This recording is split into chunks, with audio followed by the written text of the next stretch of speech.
꽃님이님들, 지금 이대로 예적금만 붙잡고 계시면 앞으로 몇 년 안에 내 자산이 조용히 줄어드는 걸 직접 보게 될 수 있습니다.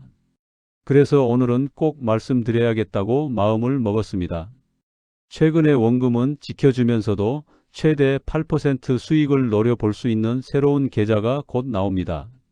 그런데 이 상품을 제대로 이해하는 분들은 거의 없어요. 저는 25년 동안 서민 재무와 저축 구조를 연구해온 박선우입니다. 대학에서 금융 소비자 보호를 가르치면서 동시에 일반 가정의 자산 설계를 상담해 왔습니다. 금리는 낮고 물가는 높아졌는데 예적금만 믿고 계시면 오히려 위험해질 수 있습니다. 실제로 제가 만난 많은 분들이 이런 고민을 하세요. 은행에 돈을 넣어두면 안전하긴 한데 전혀 불어나는 느낌이 없다. 그렇다고 주식이나 펀드는 무섭다. 이런 딜레마 말이죠. 오늘은 그 중간 지점에 있는 새로운 선택지를 소개해 드릴 겁니다. 어떤 돈을 이 계좌에 넣어야 하고 어떤 돈은 절대 넣으면 안 되는지 정확히 짚어 드리겠습니다. 많은 분들이 좋다고 하면 무조건 다 넣으려고 하시는데 그게 가장 위험합니다. 이 계좌는 전략적으로 활용해야 하는 상품이에요. 특히 지금 예적금에 몇 천만 원씩 묶어두고 계신 분들, 물가는 오르는데 이자는 너무 적어서 답답하셨던 분들께 꼭 필요한 정보입니다. 하지만 잘못 이해하고 접근하면 예금보다 못한 결과가 나올 수도 있어요. 그래서 오늘 영상 끝까지 집중해서 들어주셔야 합니다. 요즘 재무 때문에 마음이 불안하셨다면 어떤 점이 가장 고민되셨는지 댓글로 알려주세요. 여러분의 고민을 하나하나 읽어보면서 다음 영상 주제도 정하고 있습니다. 제가 얼마 전 상담을 했던 한 꽃님이님 얘기가 아직도 기억에 남습니다. 따님 결혼 비용을 준비해야 해서 몇 년째 적금만 꼬박꼬박 넣어 오셨다고 하셨어요. 매달 100만 원씩 넣으시는데 금리가 너무 낮다 보니 매달 넣는 돈은 큰데 기대만큼 불어나는 느낌이 없어 답답함이 컸다고 하시더군요. 그분은 처음엔 주식도 생각해 보셨대요. 주변에서 주식으로 돈 벌었다는 얘기도 들으시고요. 그런데 막상 주식 계좌를 열고 보니까 매일매일 오르락 내리락 하는 게 너무 불안하셔서 결국 며칠 만에 다 정리하셨다고 합니다. 그래서 다시 적금으로 돌아왔는데 여전히 뭔가 아쉬운 마음은 남아 있었던 거죠. 어느 날 우연히 제가 소개한 중간 위험도의 금융상품을 접하고 전체 자금 중 30%만 방향을 바꿨는데 그 후 자산 흐름이 훨씬 안정적으로 자리 잡기 시작했습니다. 수익률이 극적으로 높아진 건 아니지만 예적금만 했을 때보다는 분명히 나아졌고 주식처럼 매일 불안해하지 않아도 되니까 마음이 편하다고 하시더라고요. 이 이야기를 끝까지 들어야 전체 흐름을 알 수 있습니다. 꽃님이님들도 비슷한 고민 분명 있으실 거예요. 저축은 필요한데 예적금만으로는 부족하고 그렇다고 위험 투자는 두렵고 이런 딜레마가 많습니다. 실제로 제가 상담하는 분들 중 절반 이상이 이런 고민을 안고 오세요. 은행 직원한테 물어보면 예적금만 권하고 증권사 직원한테 물어보면 주식이나 펀드만 권하니까 중간 지점에서 뭘 해야 할지 모르겠다는 분들이 정말 많습니다. 그래서 오늘 소개해드릴 IMA 계좌가 그 사이에 있는 빈 공간을 메워줄 수 있다고 생각합니다. 다만 이 상품도 완벽한 건 아니에요. 분명히 주의해야 할 점들이 있고 잘못 사용하면 오히려 손해를 볼 수도 있습니다. 그래서 오늘 영상에서는 좋은 점만 얘기하는 게 아니라 위험한 점, 조심해야 할 점까지 전부 말씀드릴 겁니다. 구독과 좋아요 부탁드리고 끝까지 보시면 왜 이 상품을 무조건 많이 넣으라는 게 아니라 딱 맞는 돈만 넣어야 한다고 강조하는지 이해가 되실 겁니다. 특히 마지막 부분에 나올 실천 방법을 놓치시면 오늘 영상을 본 의미가 없어요. 이제 본격적으로 구조부터 살펴보겠습니다. 먼저 IMA가 어떻게 운영되는지부터 정확히 아셔야 합니다. 이 계좌는 증권사가 고객 자금을 모아서 중소기업이나 벤처기업 같은 곳에 기업금융으로 투자를 한 뒤에 그 실적에 따라 배당을 주는 구조예요. 쉽게 말하면 여러분이 맡긴 돈을 증권사가 기업들한테 빌려주고 그 기업들이 갚는 이자를 여러분한테 나눠주는 방식입니다. 국내 금융연구원 자료를 보면 기업 금융 기반의 실적 배당 구조는 일정 기간 안정성이 유지될 경우 예적금보다 높은 수익 가능성을 보여왔다고 합니다. 특히 2020년부터 2023년까지 3년간 데이터를 보면 평균 수익률이 예금 금리보다 1%에서 2% 정도 높게 나왔어요. 제가 상담했던 62세 정미영 님은 예적금 대신 일부 금액을 기업금융 기반 상품으로 옮기면서 수익 흐름이 조금씩 달라지는 걸 경험하셨어요. 처음엔 불안하셨는데 6개월, 1년 지나면서 안정적으로 배당이 들어오는 걸 보고 신뢰가 생기셨다고 합니다. 다만 IMA는 전액이 기업에 가는 게 아니고 구조가 복합적이에요. 어떤 상품은 70%만 기업금융에 가고 나머지 30%는 다른 안전자산에 투자되기도 합니다. 그래서 설명서를 통해 투자처 비율을 꼭 먼저 확인하셔야 해요. 여기서 중요한 건 기업금융이기 때문에 절대 무위험으로 보시면 안 된다는 점입니다. 기업이 망하면 돈을 못 받을 수도 있으니까요.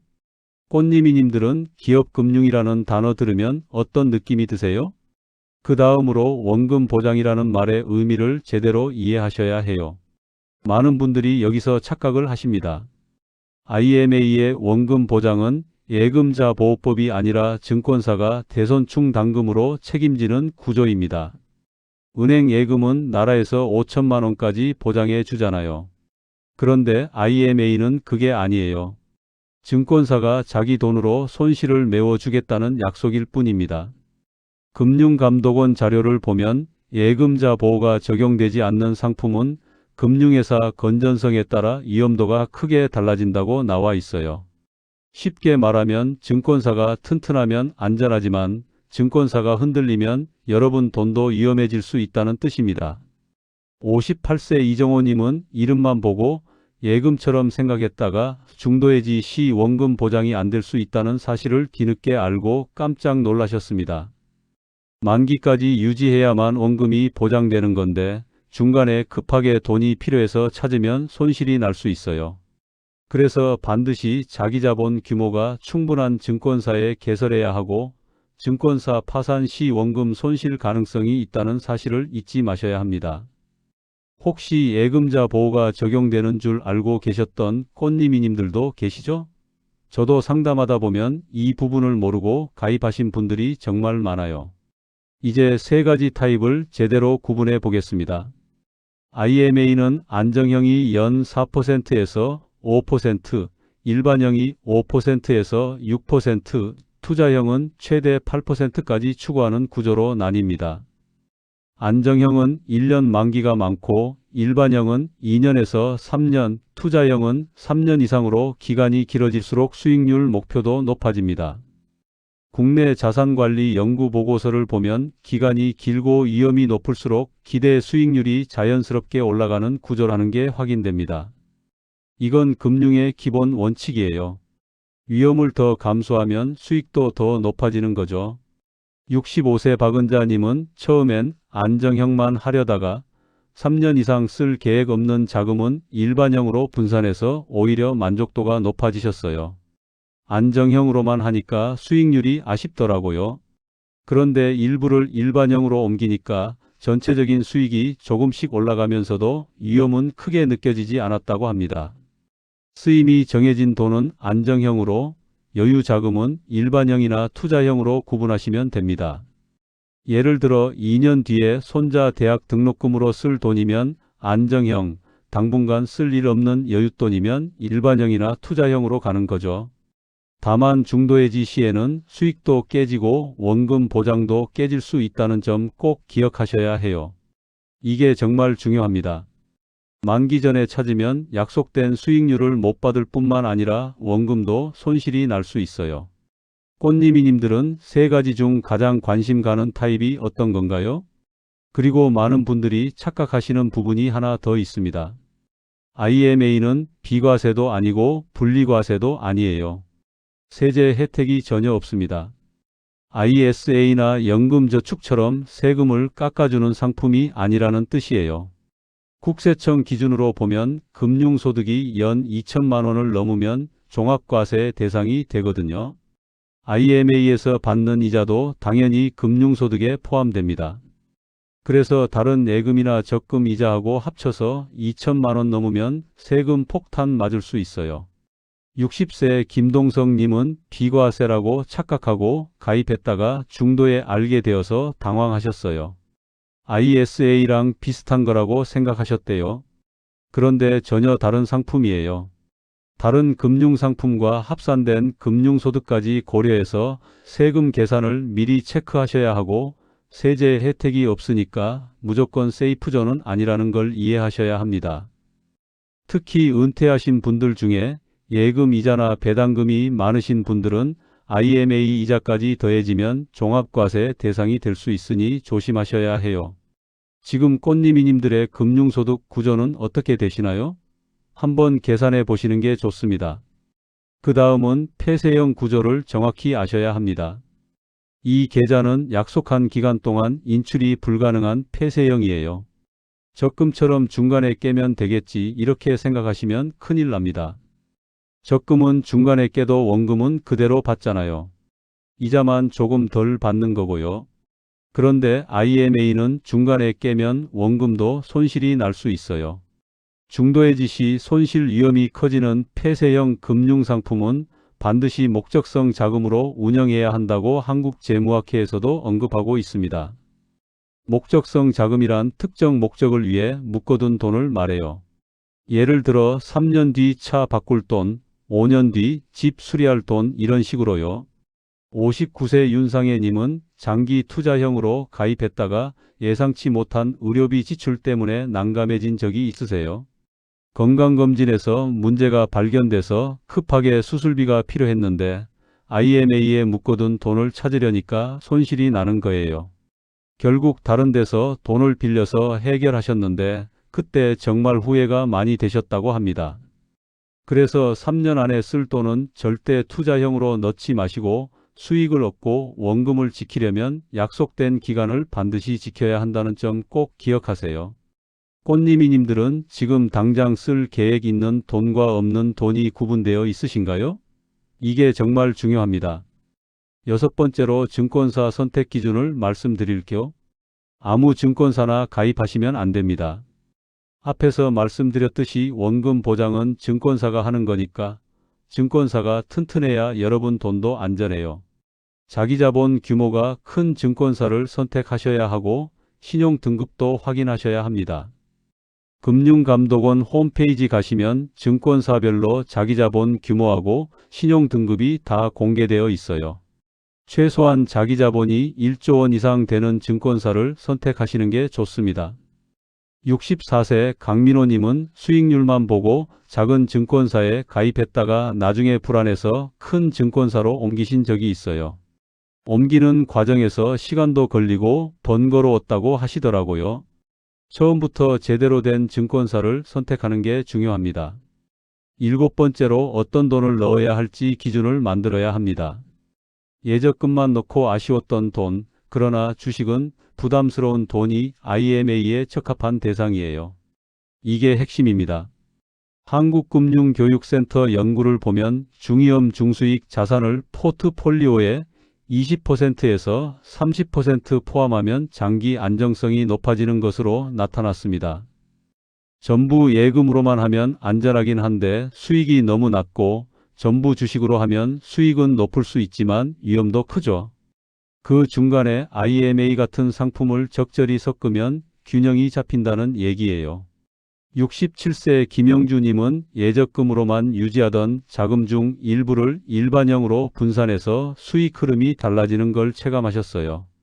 예금만 했을 때는 연 3% 정도 받았는데 일부를 IMA로 옮기고 나서는 전체 평균이 4% 정도로 올라갔다고 합니다. 1% 차이가 별거 아닌 것 같지만 몇천만 원 단위로 계산하면 꽤 큰 금액이에요. 저축해야 하는 금액 중 20%에서 30%만 IMA로 조정해 보세요. 전 재산을 넣거나 과하게 몰아넣는 건 절대 금물입니다. 꽃님이님들은 지금 예적금 비중이 어느 정도 되시나요? 마지막 8번째로 가입 시기와 만기 관리에 대해 말씀드릴게요. IMA는 시중금리 상황을 봐가면서 가입하는 게 좋습니다. 금리가 높을 때 가입하면 높은 수익률로 장기간 고정되는 거니까 유리하죠. 그리고 만기가 다가오면 재가입할지 다른 상품으로 갈아탈지 미리 계획을 세워야 해요. 자동 재가입으로 해놓으면 그때 금리 상황이 안 좋을 수도 있으니까 만기 3개월 전쯤부터는 시장 상황을 체크하시는 게 좋습니다. 이제 IMA를 실제로 어떻게 활용하면 좋은지 구체적으로 연결해 보겠습니다. 먼저 3년 안에 큰 지출이 있는 경우부터 살펴볼게요. 이사나 결혼비용, 차량 교체처럼 가까운 시일 내에 큰돈이 나갈 계획이 있으시다면 위험자산은 피하셔야 합니다. 이런 돈은 절대 잃어버리면 안 되는 돈이잖아요. 계획된 시점에 딱 맞춰서 있어야 하는 돈이고요. 그렇다고 전액 예적금으로만 두면 물가 상승률을 못 따라갈 수 있어요.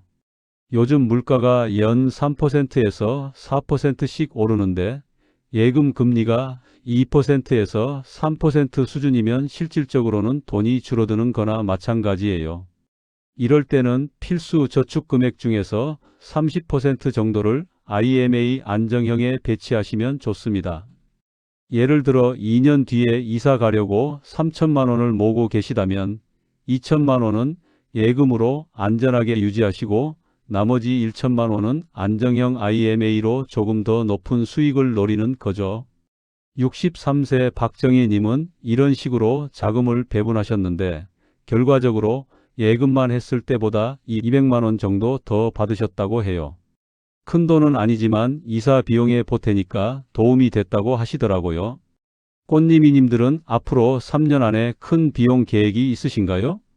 반대로 3년 안에 지출이 없는 경우라면 여유 자금은 중위험 중수익 구간의 효용이 올라갑니다. 당장 쓸 일이 없는 돈이니까 조금 더 공격적으로 운용할 수 있는 거죠. 다만 전부 주식으로 몰아넣으면 변동성 스트레스가 커질 수 있으니까 투자 금액 중 30%를 IMA 일반형이나 투자형으로 분산하시면 균형이 잡혀요. 예를 들어 노후 자금으로 5천만 원 정도 여유 자금이 있다고 치면 3천만 원은 주식이나 ETF로 운용하시고 나머지 2천만 원 중에서 1천만 원은 IMA 일반형, 1천만 원은 안전자산으로 분산하는 식입니다. 66세 이경수님은 이렇게 분산 투자를 하시면서 주식시장이 흔들릴 때도 마음이 덜 흔들렸다고 하세요. 주식이 떨어져도 IMA에서 안정적으로 배당이 들어오니까 전체적으로 보면 큰 손실이 없더라는 거죠. 꽃님이님들은 지금 투자 자금의 일부를 조정할 여유가 있으신가요? 또 예적금에서 느끼는 답답함을 완화하는 방법도 있습니다. 요즘 예금 금리는 물가 상승률을 이기기 어려운 시기가 길어지고 있잖아요. 10년 전만 해도 예금 금리가 4%에서 5% 되던 시절이 있었는데 지금은 3%만 돼도 높은 편이에요.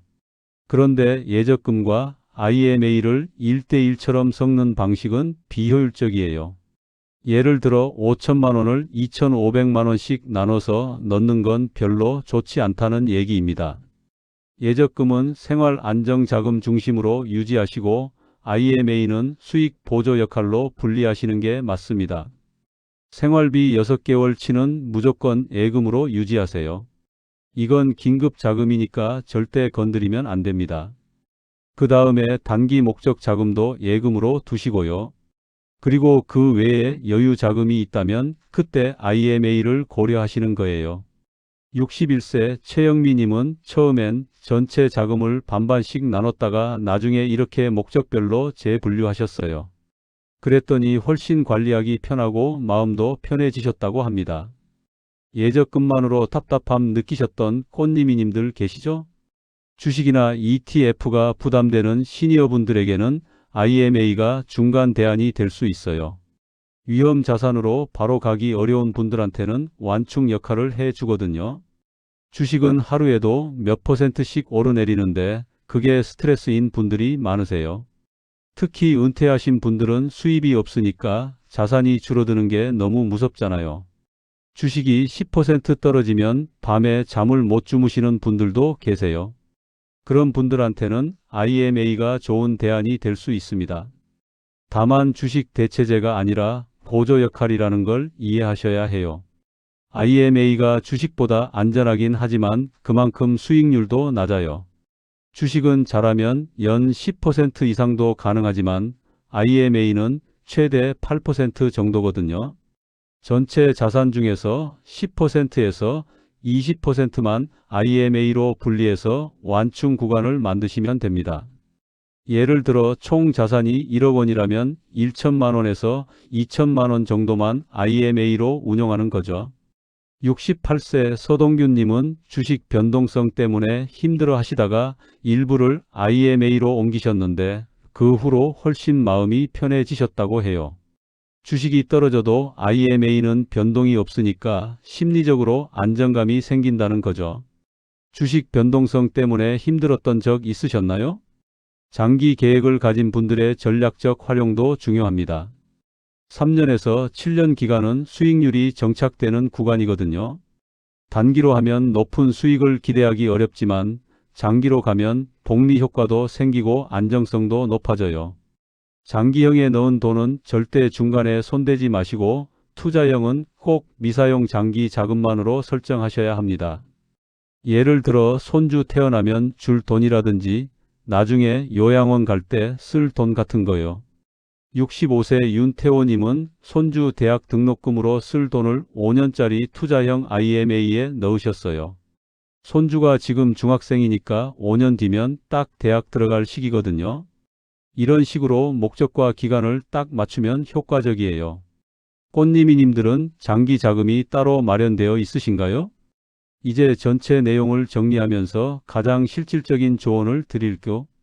오늘은 예적금만으로는 물가를 따라가기 어려운 시대에 등장한 새로운 선택지 IMA 계좌를 깊이 있게 살펴봤습니다. 많은 꽃님이님들이 착각하는 부분이 원금 보장이 마치 예금자 보호처럼 느껴진다는 점입니다. 하지만 원금 보장은 증권사가 책임지는 것이고 만기 유지가 필수라는 점에서 오해 없이 접근해야 합니다. 그리고 세제 혜택이 없다는 점, 폐쇄형이라서 중도해지가 어렵다는 점, 이런 것들을 정확히 이해하고 가입하셔야 나중에 후회하지 않습니다. 제가 상담하면서 만난 분들 중에 이런 부분을 모르고 가입했다가 나중에 문제가 생긴 경우가 정말 많았어요. 잘못 관리하면 예금보다 못한 결과가 나올 수도 있지만 제대로 활용하면 예적금의 답답함을 덜고 중위험 중수익의 틈새를 활용할 수 있습니다. 안전만 바라보는 방식은 자산을 지키기에는 좋지만 시간이 지나면 결국 물가를 따라가지 못합니다. 실제로 지난 10년간 데이터를 보면 예금만 한 사람과 일부를 중위험 자산으로 분산한 사람의 자산 증가율이 확연히 달라요. 물론 위험을 전혀 안 지고 싶다면 예금만 하시는 것도 선택입니다. 하지만 조금이라도 더 나은 수익을 원하신다면 IMA 같은 중간 단계 상품을 고려해 볼 필요가 있어요. 반대로 무리하게 위험 자산으로 가면 마음이 흔들리고 유지하지 못하게 되죠. 주식으로 큰돈 벌었다는 얘기에 혹해서 무리하게 투자했다가 손실 보고 후회하시는 분들도 많이 봤습니다. 특히 시니어분들은 재기할 시간이 부족하니까 더 신중해야 해요. IMA는 그 중간 지점에 있는 상품입니다. 주식보다는 안전하고 예금보다는 수익이 높은 딱 중간 단계예요. 모든 사람한테 맞는 건 아니지만 특정 조건에 맞는 분들한테는 정말 좋은 선택지가 될 수 있습니다. 오늘 당장 실천할 수 있는 제안 하나만 드리자면 꽃님이님들의 저축액과 지출 계획을 먼저 구분하시고 그중 20%에서 30% 정도만 IMA로 조정해 보세요. 처음부터 많이 넣지 마시고 소액으로 시작해서 경험을 쌓는 게 좋습니다. 예를 들어 예금에 3천만 원 있으시면 1천만 원만 IMA 안정형으로 옮겨보는 거예요. 1년 운용해 보시고 괜찮다 싶으면 그때 금액을 늘리시면 됩니다. 처음부터 전액을 옮기면 나중에 문제가 생겼을 때 대처하기 어려워요. 그리고 증권사 선택할 때는 꼭 자기 자본 규모하고 신용 등급을 확인하세요. 금융감독원 홈페이지에 다 공개되어 있으니까 검색해 보시면 됩니다. 수익률만 보고 작은 증권사 선택하시면 나중에 불안할 수 있어요. 이 작은 변화가 향후 3년에서 5년 뒤 자산 흐름을 완전히 다르게 만들 수 있습니다. 1% 차이가 별거 아닌 것 같지만 몇 년 쌓이면 큰 차이가 나거든요. 특히 복리로 계산하면 그 차이는 더 벌어집니다. 예를 들어 3천만 원을 연 3%로 5년 운용하면 약 3,470만 원이 되는데 연 5%로 운용하면 약 3,800만 원이 됩니다. 300만 원 넘게 차이가 나는 거예요. 이게 1억 원이면 1,000만 원 넘게 차이가 납니다. 다만 무조건 높은 수익률만 쫓다가는 위험해질 수 있다는 점도 기억하세요. 본인의 위험 감수 능력과 자금 사정에 맞춰서 적절히 조절하는 게 가장 중요합니다. 남이 좋다고 해서 무작정 따라하지 마시고 내 상황에 맞는지 꼭 따져보세요. 다음 영상에서는 꽃님이님들께 꼭 필요한 비과세, 분리과세 전략을 정리해서 알려드리겠습니다. ISA 계좌 활용법이라든지 연금저축 세액 공제 받는 방법 같은 것들을 구체적으로 다룰 예정이에요. 이것도 정말 중요한 내용이니까 다음 영상도 꼭 챙겨보세요. 오늘 내용 중 가장 궁금했던 부분 댓글에 남겨주시면 순서대로 다뤄드릴게요. 특히 실제로 IMA 가입하셨거나 고민 중이신 분들의 경험담도 들려주시면 좋겠습니다. 여러분의 댓글 하나하나가 다른 꽃님이님들한테 큰 도움이 됩니다. 모든 투자나 선택은 꽃님이님들 본인에게 있으니 참고만 하세요. 제 생각엔 주재료는 아니고 양념장 개념이라고 보시는 게 좋을 것 같아요. 저도 꽃님이님들도 인생 꽃길 빨리빨리 걸어가고 싶은 마음입니다.